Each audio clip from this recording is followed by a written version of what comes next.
biasa dipanggil dengan Pak Nur. Nama usaha ini adalah Batik Najma. Batik Najma yang kita dirikan berawal dari profesi kami atau profesi saya adalah guru. Saya guru SMK yang bergerak di bidang vokasi. Saya punya komunitas di Lasem Rembang, kelompok diskusi yang pengen mendampingi para pengusaha di pengrajin batik, yang mana menurut kami batik Lasem itu pernah mengalami kejayaan, tetapi selalu turun atau mengalami penurunan omset, sehingga kami harus membuat terobosan cara supaya usaha batik tulis Lasem itu bisa meningkat. Nah, berawal dari itu kami sering diskusi dengan para pengusaha pengrajin batik tulis. Saya memberikan advice atau saran terkait tentang apa yang perlu dilakukan untuk bisa membuat batik tulis Lasem itu bisa berkembang.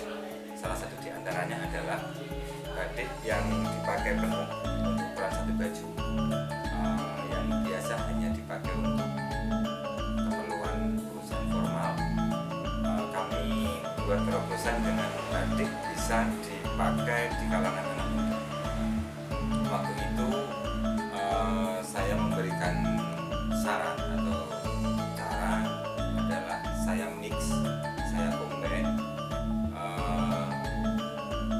pakaian anak muda yang nyantai gitu, kaos yang saya kombinasi dengan batik tulis. Alhamdulillah saat itu kita bantu para pengusaha batik-batiknya, saya minta, saya jahit sampai jadi kaos yang kombinasi batik tulis Lasem. Terus akhirnya kita buatkan juga event tentang Lasem Fest atau Lasem Festival atau Festival Lasem, yang akhirnya event itu sekarang jadi momennya pemerintah daerah. Dulu kita inisiasi tanpa bantuan dari pemerintah atau Batik Lasem Karnival. Nah, dari situlah akhirnya ada peningkatan animo kembali yang dulu pernah mengalami kejayaan bisa jaya kembali, bisa ada respon dari masyarakat. Saya akhirnya tetap eksis karena banyak juga pesanan-pesanan yang saya sampaikan kepada pengusaha. Ternyata mereka belum bisa menjaga kualitas pesanan. Akhirnya mau tidak mau, suka tidak suka, akhirnya saya terjun sendiri menjadi pengusaha atau pengrajin batik tulis. Awalnya tidak ada niat untuk pengen menjadi pengusaha atau pengrajin batik tulis, tetapi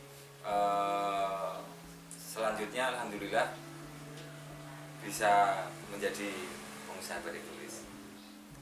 Alhamdulillah kita rutin minimal per bulan bisa seratusan piece untuk yang standar. Untuk yang batik tulis bertema kita tidak bisa menarget. Jadi kita tidak bisa menarget karena kalau kita membuat sendiri, artinya bukan custom order, bukan pesanan dari klien atau konsumen, itu kita bisa satu karya seperti ini bisa 4, 5 sampai 6 bulan kita kerjakan. Tapi kalau custom order atau dari pesanan itu kita bisa percepat, bisa trigger maksimal di 2 bulan per satu karya. Jadi prosesnya, jadi kami tidak melakukan proses pengerjaan langsung dari kain putih dicanding seperti kebiasaan bisanya hanya motif itu, tetapi kami lakukan dari misalkan kain putih, ya kain putih yang ini kita gambar pakai pensil dulu. Ya, contoh misalkan ini, ya ini ada 3 putri, jadi 3 putri dengan pose yang berbeda. Jadi karena Lasem itu yang mewarnai batiknya adalah ada akulturasi Cinanya, ada pewarnaan dari karakter Cina.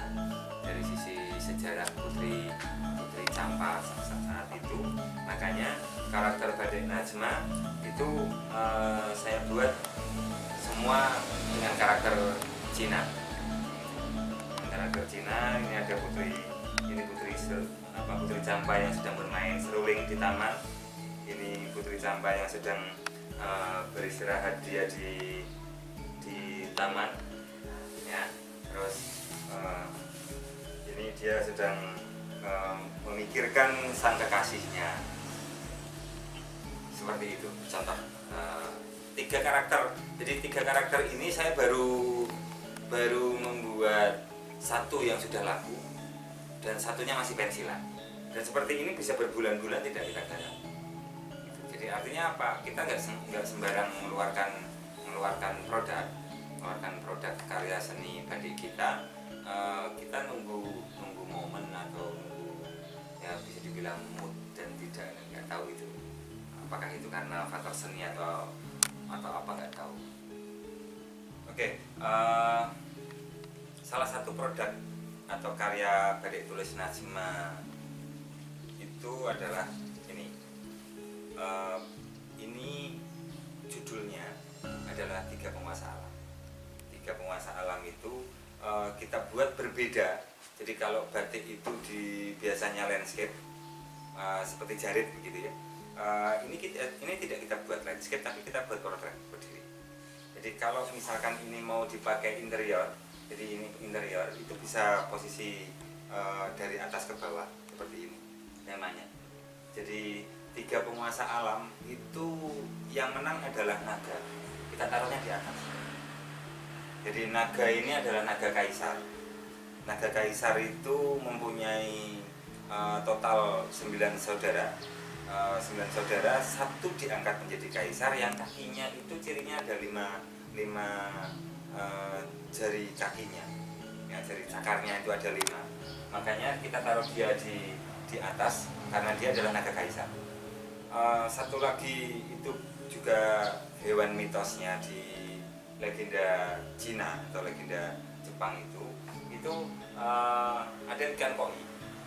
Ikan koi dari sisi sejarahnya dia bisa melakukan perubahan bentuk juga sampai menjadi naga.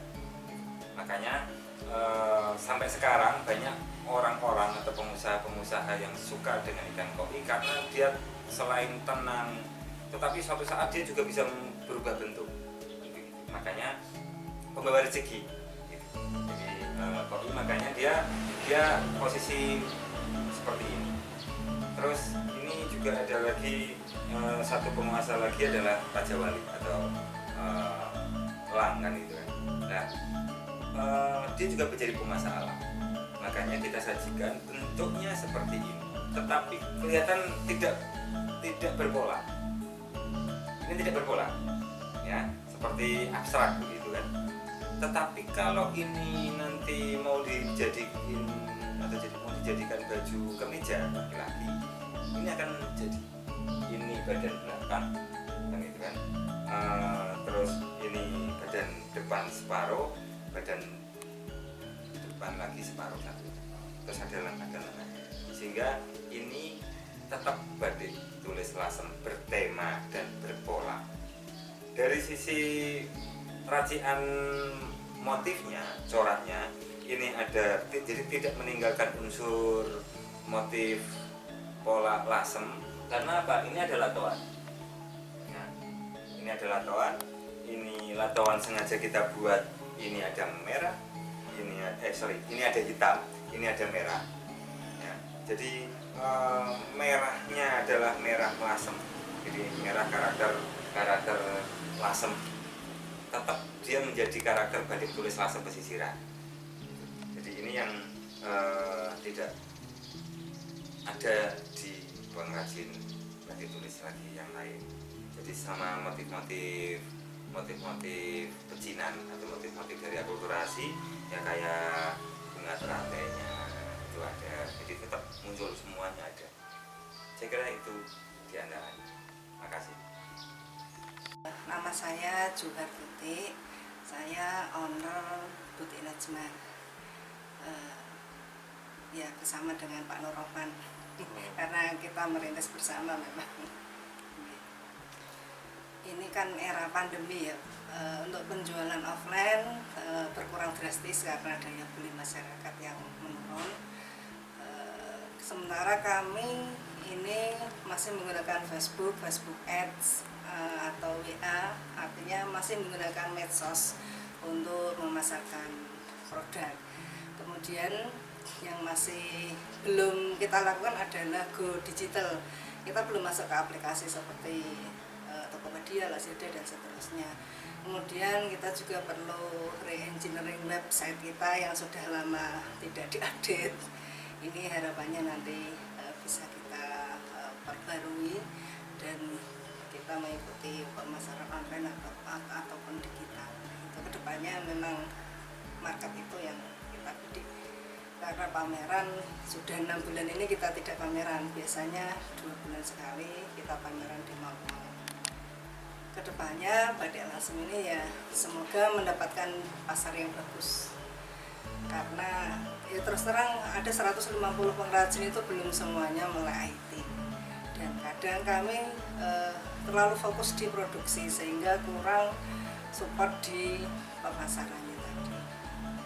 Harapannya nanti adik-adik bisa membantu kami untuk yang lebih melek IT, memberikan support ke pemasaran.